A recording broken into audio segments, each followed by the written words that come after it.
Ultraman, here he comes from the sky.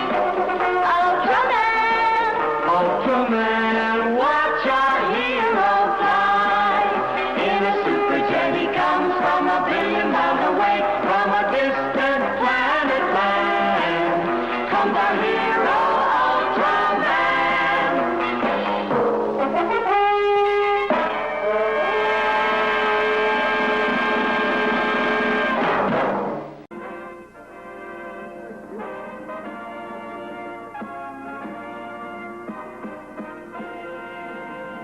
While the International Space Conference was being held, strange accidents took place.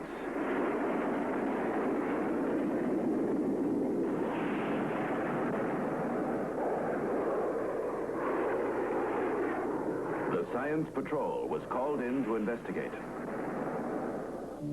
If you will study this map, you will see that all the accidents occurred in this general area. It's urgent that we end them. As you well know, each one of these accidents killed a delegate to the conferences here. That in itself is a threat to all foreign countries in these days of Cold War. Are you thinking that someone may be trying to interfere with the current space conferences here? Yes, Captain. That's my opinion. The Paris office wants the investigation conducted. And for this very reason, you must end the accidents. I wonder what country would want to create such a crisis in the world today. It's tense already, without the tension growing even greater than ever. Have you considered that whoever is engineering these accidents lives on another planet? Then couldn't that mean the situation could grow to a battle of galaxies? We must make certain it never happens.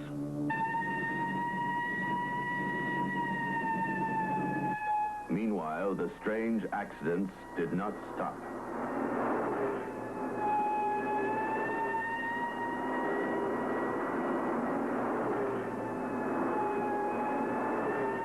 Car 47 continuing the chase.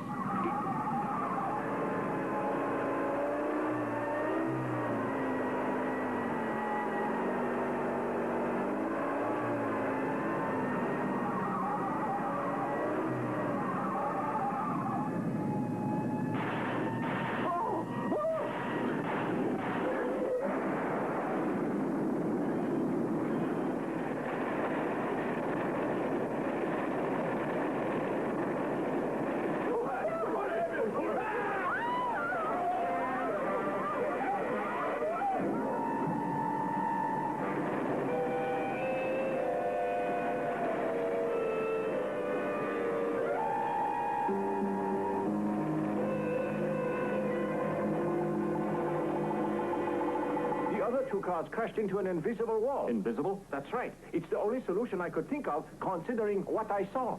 Mura, I'm beginning to wonder if this has any connection with the other accidents that have occurred within the last 48 hours.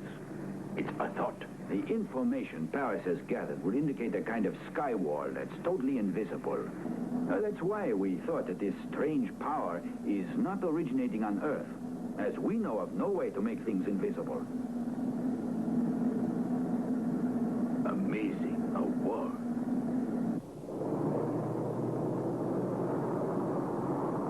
Over there is where the accident happened last night.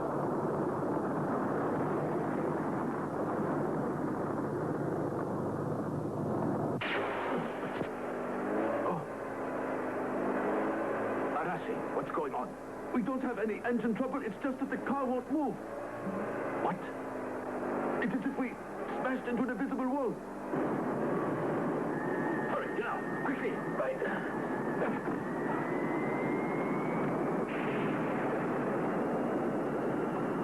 Like a rocket. An unseen one. Mura to headquarters. Mura speaking. Maneuver with extreme caution. There's an unseen rocket in this area. How do we find a rocket that can't be seen by our own eyes? I asked you that, huh? I thought you'd know that by now. We in the Science Patrol track such unseen objects using our usual device. And you and spotted it. Our wave tracer. You're right.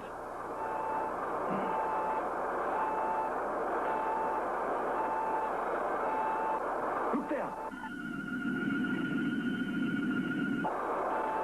The invisible rockets out there.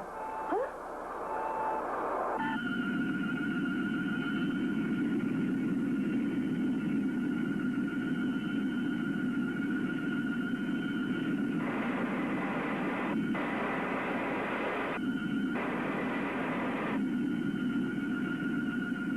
Latitude 15 degrees north, longitude 8 degrees east.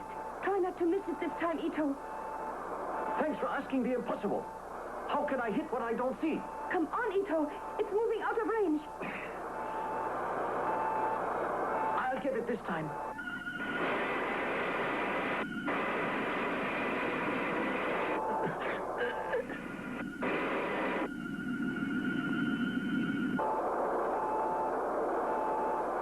It got away. Well, I almost got it. Almost. I bet that rocket is the cause of all these accidents. The idea I've decided to work out is simple. Now listen closely. The human eye can never see things that travel at a very high velocity. Watch this closely. There. Do you see what I'm driving at? What do you all think of it? Oh, now I see. In other words, the rocket isn't seen due to the fact that it travels too quickly. And one more thing. Notice what occurs when I revolve all the colors I have here. Now watch this. When we blend all these colors, it turns white. So at a high velocity, the colors also vanish. That means we would also have to go at that velocity to see the rocket. I have to think. There has to be a way.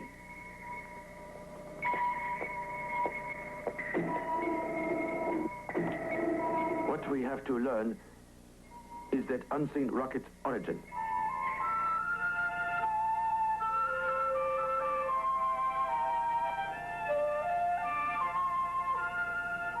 I think it will work better this way. Ito, I brought some coffee. Thank you, Fuji. I always admired people who invent things. It's a gift. Oh.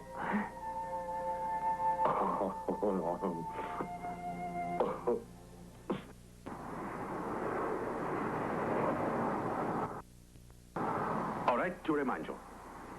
The first aircraft is loaded with Spectra Alpha and Spectra Beta. The second aircraft with Spectra Gamma and also Epsilon. Ito, Arashi, Fuji, wake him up.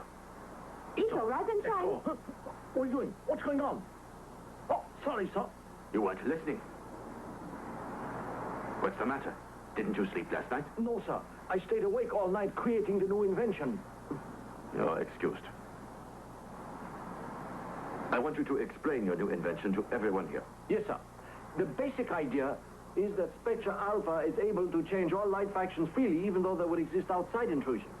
Spectra Beta has the power to reflect away all the unknown colors of the Earth. Then we have Spectra Gamma, combining with Delta, that throws off additional angles of reflection.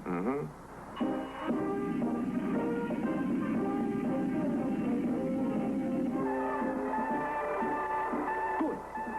Preparing to fire Beta. Now.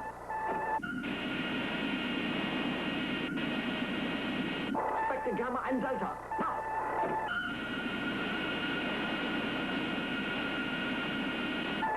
Spectra Beta again. Now.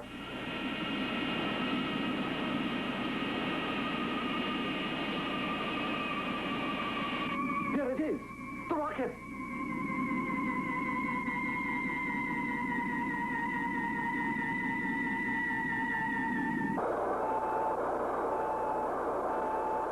Ready to attack.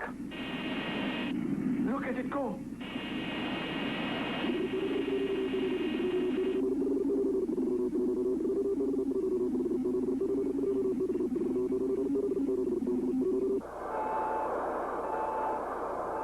Ready? Fire.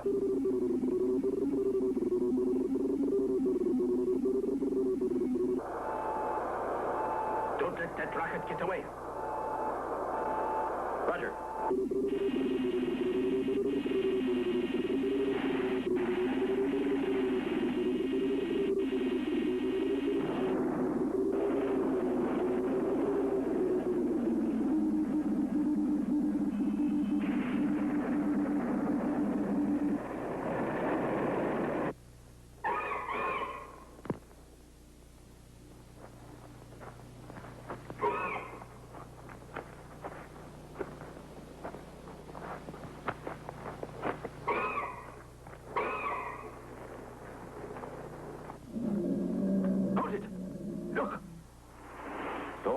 me, Jamila. Who?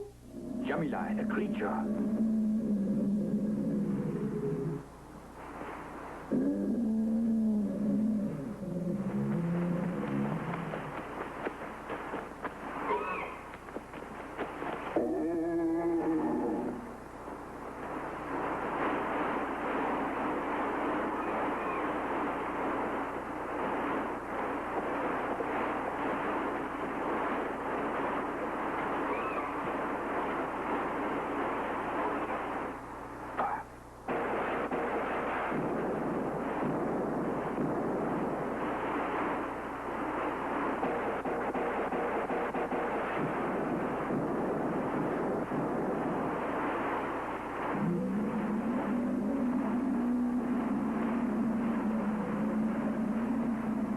Alan, you're crying. I have a gift for you. Take this.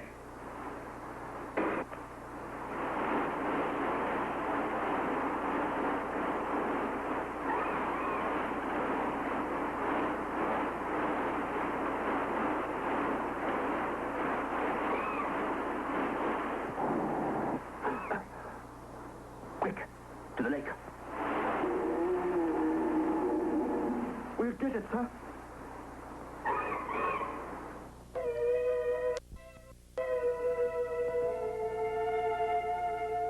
It's been hiding itself for hours now. It'll have to move out sooner or later. I wonder where it comes from and why it's been trying to break up those space conferences.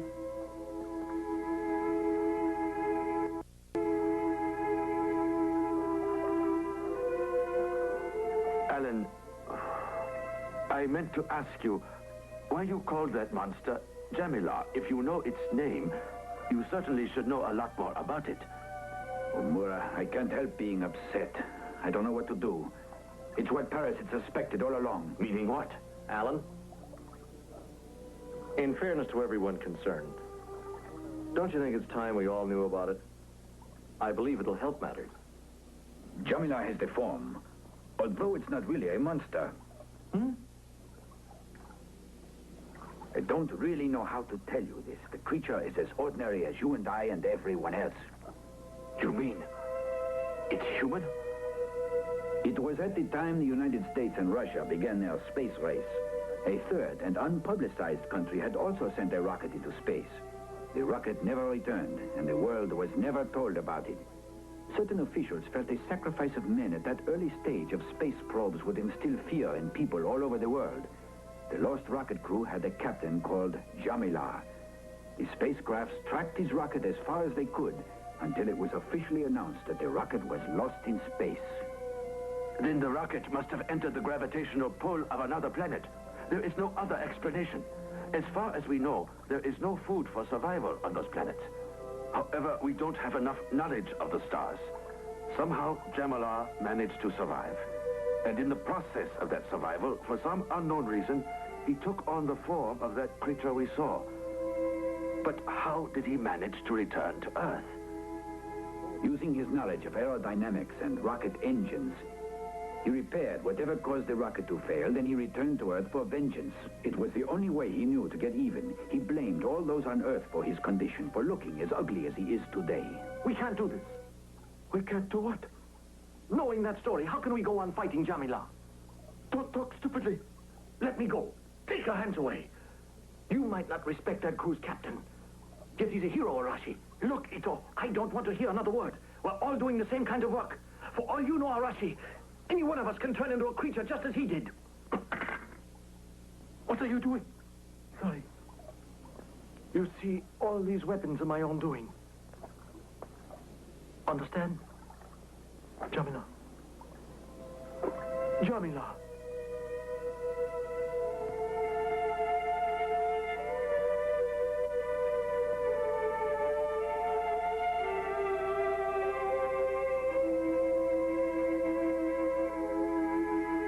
I know how you feel, Ito, but there isn't much we can do now. In his own way, Jamila is a hero, and a very brave leader. It's not his fault that his mind and body have been ruined. Because of it, he's out to break up world peace, and it is our duty not to let him do this. If medical science had a way to heal him, we would try everything in our power. But we cannot convert monsters back to men. This was done in an outside world containing secrets we do not yet understand. Ito, please don't take it so hard. Ito, I know how you feel, but Alan is right. Jamila has become an enemy of the people. The Science Patrol must now destroy this enemy. Monster!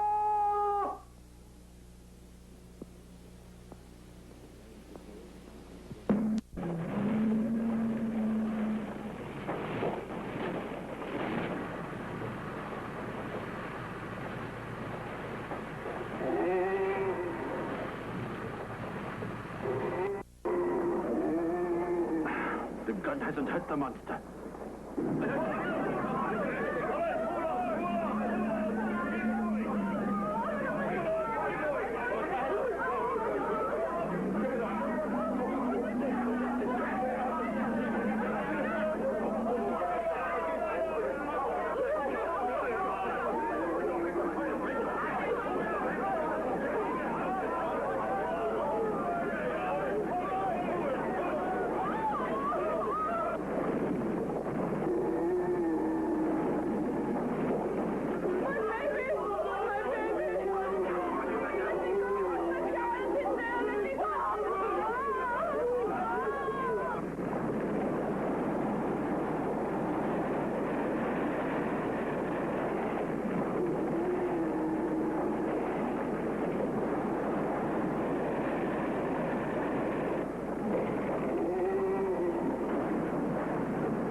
Captain, wait, the child! Hayata!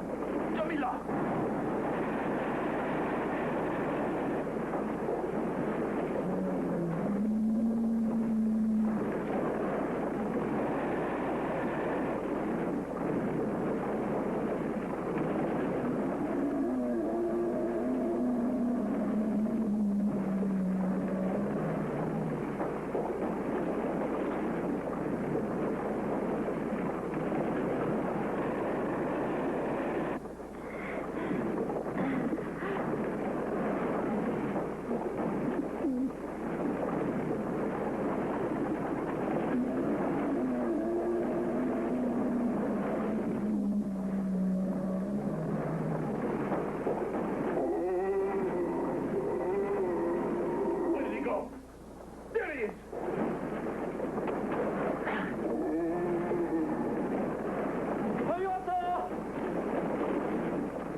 Jamila is still considered a great hero.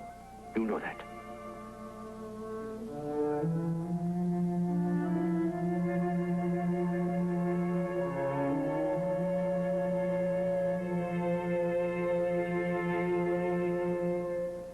The International Space Conference was held on schedule. Jamilar was laid to rest with honors. His headstone told the story that he died in the interest of his country and scientific progress.